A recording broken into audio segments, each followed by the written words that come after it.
Hello everyone, welcome to the South Jersey Go Red at Home educational webinar. My name is Dr. Renee Bullock-Palmer. I'm an attending cardiologist and director of the Women's Heart Center and the director of non-invasive cardiac imaging at the Deborah Heart and Lung Center. And today I'm joined by my colleagues, Dr. Paula Seth, an attending cardiologist at Deborah Specialty Physicians, and Dr. Courtney Crathan, an interventional cardiologist at Deborah Specialty Physicians. And today we'll be speaking about living your heart healthiest life. So the topic that I'll be speaking about this afternoon is pregnancy and heart disease. What is the connection and why are young women dying in the pregnancy period? So although over the last 10 to 20 years, the cardiovascular mortality has been on the decline in this country, heart disease still remains the #1 killer of women in the United States. Each year, over 400,000 women die of this disease. Unfortunately, over the last 5 years, what we have seen is that cardiovascular disease mortality is currently increasing, particularly in younger women. And this is particularly due to the fact that these women have a higher burden of cardiovascular risk factors, particularly younger women aged less than 55 years of age. And some of these risk factors includes hypertension, diabetes, obesity, high cholesterol, a sedentary lifestyle, as well as tobacco smoking. Increased cardiovascular disease mortality is tied with this high cardiac risk burden.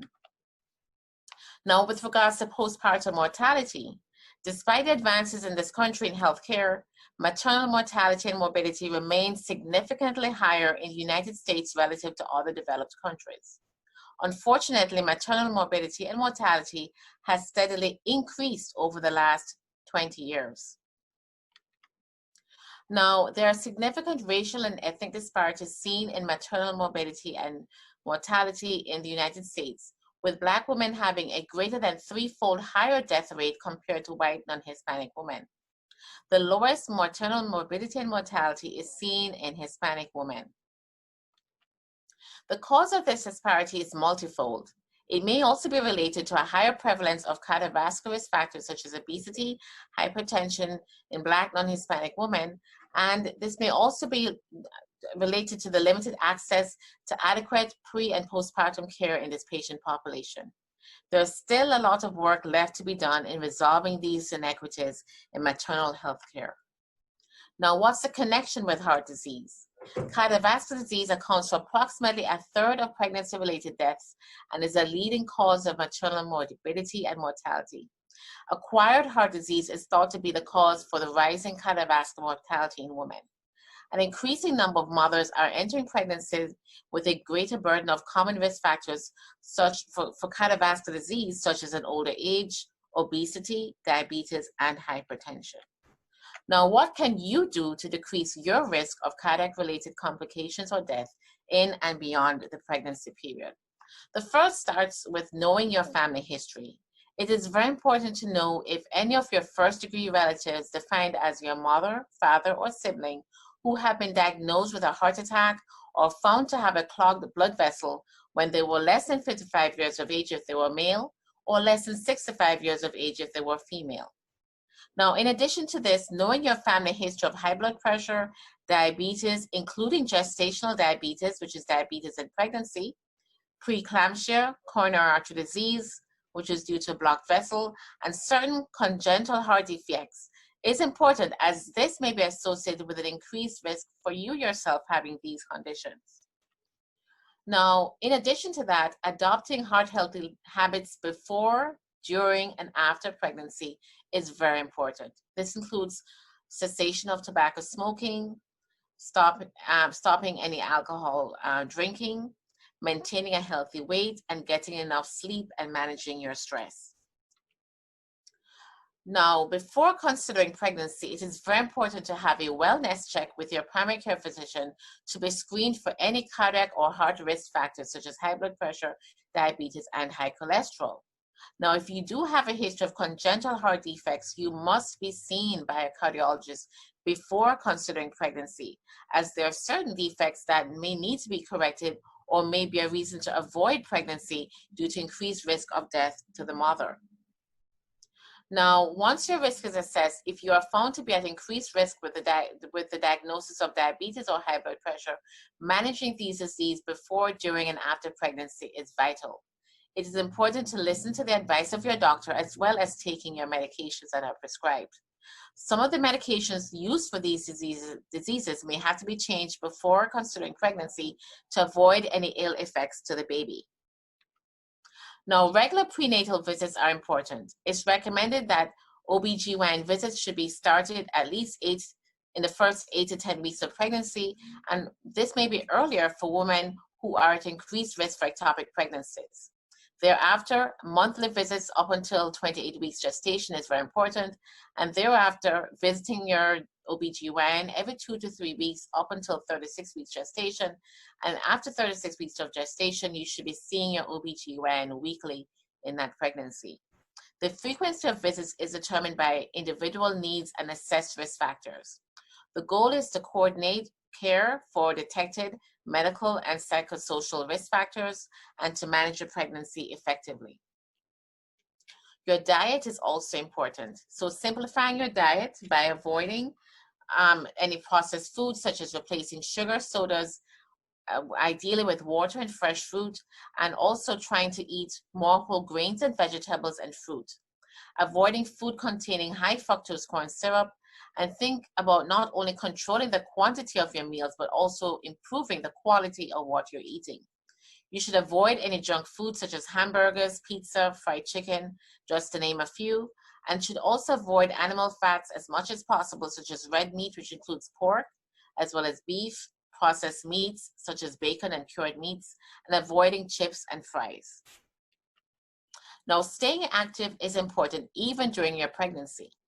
Now, the 2018 update to the U.S. Department of Health and Human Services Physical Activity Guidelines for Americans reinforces prior recommendations of at least 150 minutes of moderate intensity exercise per week during pregnancy and the postpartum period. This activity has to be spread throughout the week. Regular exercise during pregnancy has benefits for both you and your baby in terms of reducing back pain, easing constipation, decreasing your risk for gestational diabetes, preeclampsia, and cesarean delivery, promoting a heart-healthy weight gain during pregnancy, and improving your overall general fitness and strengthening your heart and blood vessels. It also helps to lose the baby weight after the baby is born. Activities to avoid while pregnant includes any activity that increases your risk of injury, such as boxing, soccer, hockey, basketball, and other contact sports. Skydiving obviously would not be ideal for pregnant women, and other activities such as gymnastics, skiing, snow skiing, or water surfing. Hot yoga or hot Pilates should be avoided as the mother can become overheated, and also scuba diving should be avoided, and avoiding any activities at high altitudes unless you are already living at a high altitude in places such as Colorado. Now, beyond the pregnancy, you are at greater risk for future heart disease and stroke if you have had any of the following in pregnancy: high blood pressure, gestational diabetes, preterm births, defined as births before 37 weeks of pregnancy.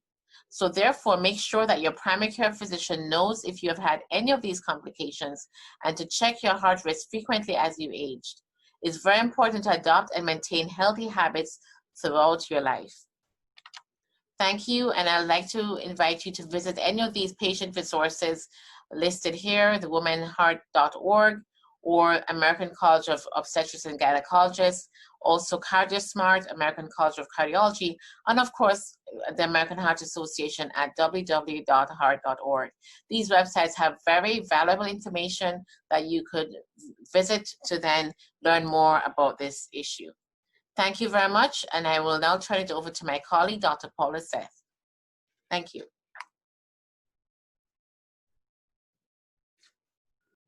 Hello, everyone. My name is Dr. Paula Seth, and I work at Debora Specialty Physicians. I hope you're all staying safe and healthy. I want to first start off by thanking the South Jersey American Heart Association for inviting me to speak to you all, and for all of you for taking the time out of your day to learn about heart disease and how to prevent yourself from becoming one of the statistics. As you all know, heart disease is the #1 killer of women in the United States. That means 1 in 3 women die of heart disease, or 1 woman per minute. I'm going to talk to you today about what you can do to reduce your risk and to lead a healthy and happy lifestyle. Normally in my lectures, I like to get the audience members engaged in our conversation. For this virtual conference, I'm going to ask the same of you all. Throughout this seminar, I want you to come up with 3 new things that you're willing to try, and then report these changes to your healthcare provider when you see him or her next. So first, let's talk about your numbers. Healthcare is a bidirectional street. It's important for your doctor to know your numbers, but it's also important for you to know them as well.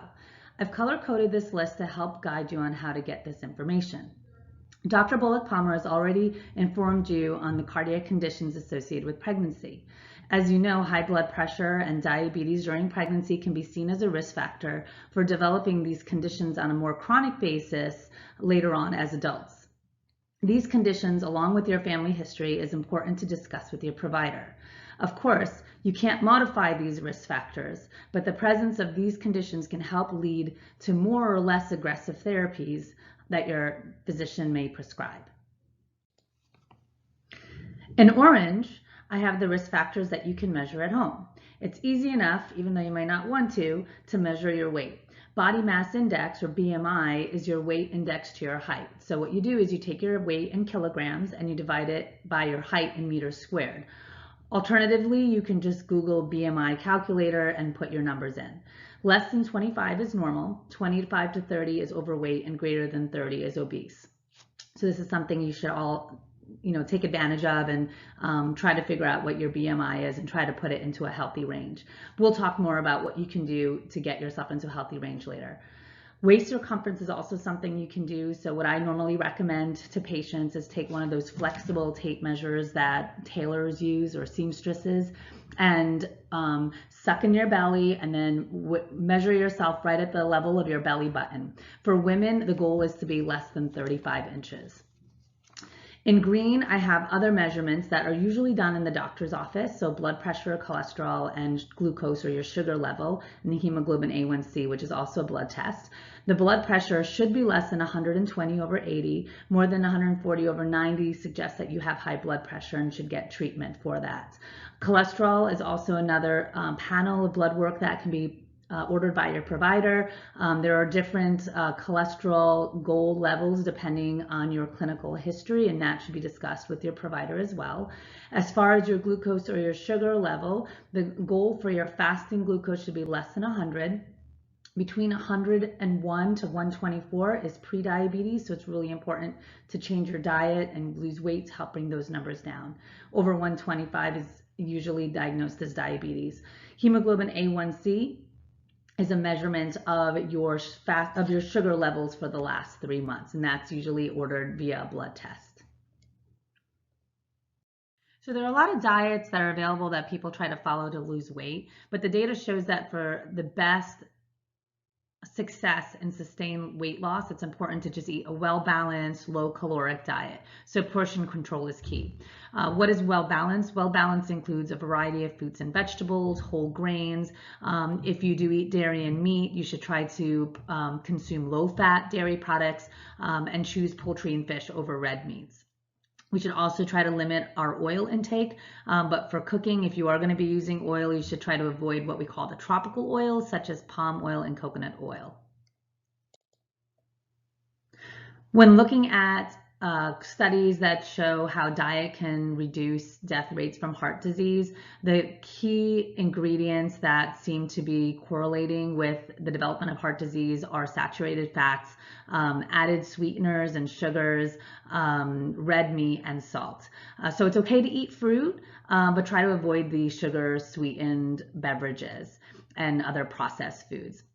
It's also really important to read labels. The goal is to try to keep your sodium intake to be under 2,300 milligrams a day, and it's preferable that it's less than 1,500 milligrams a day.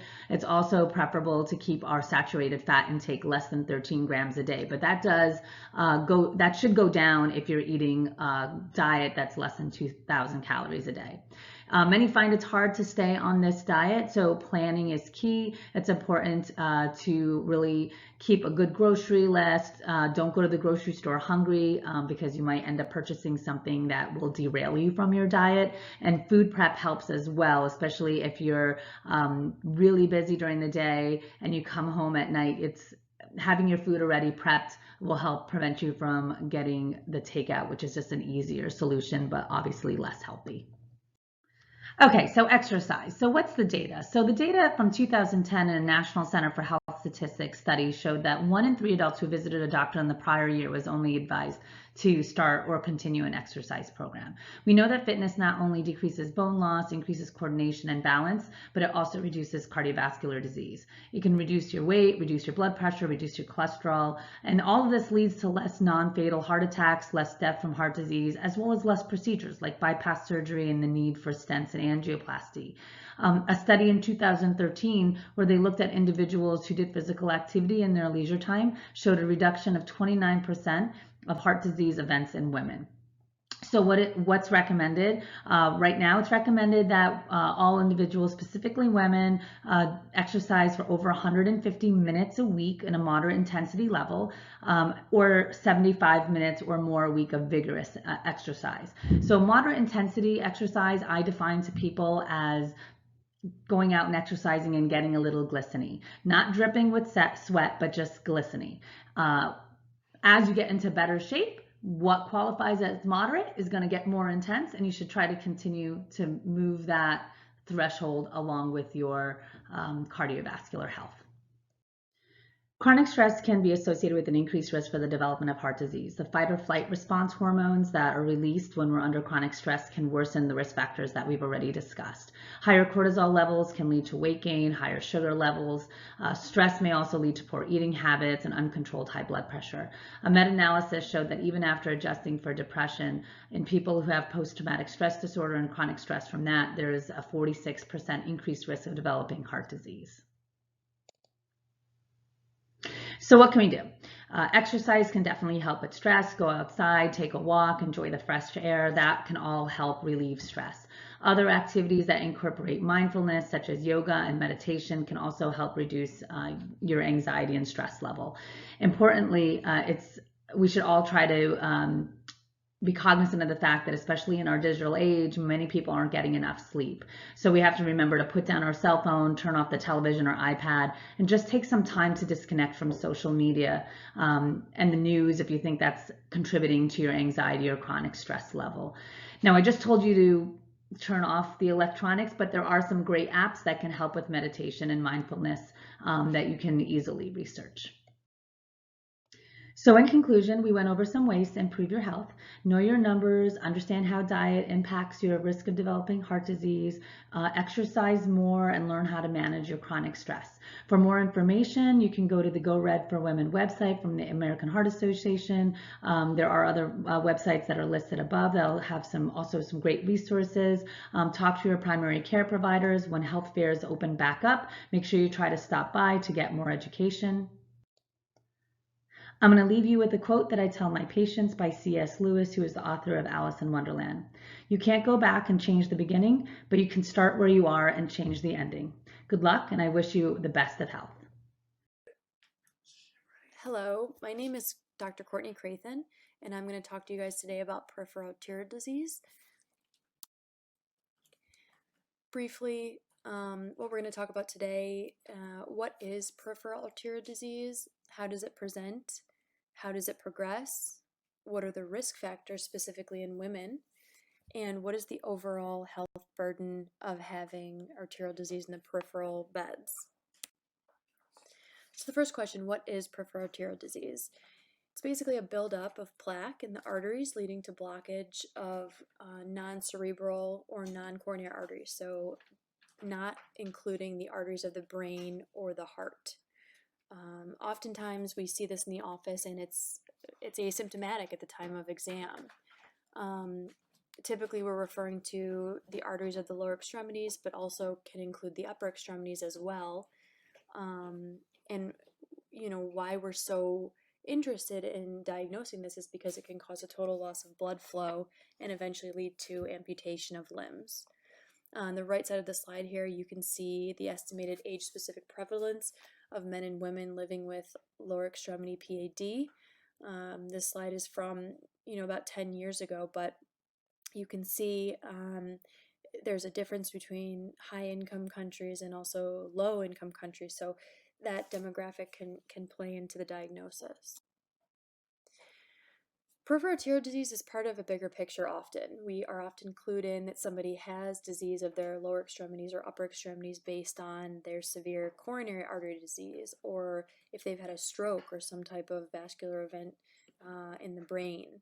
So we always need to keep these things in mind.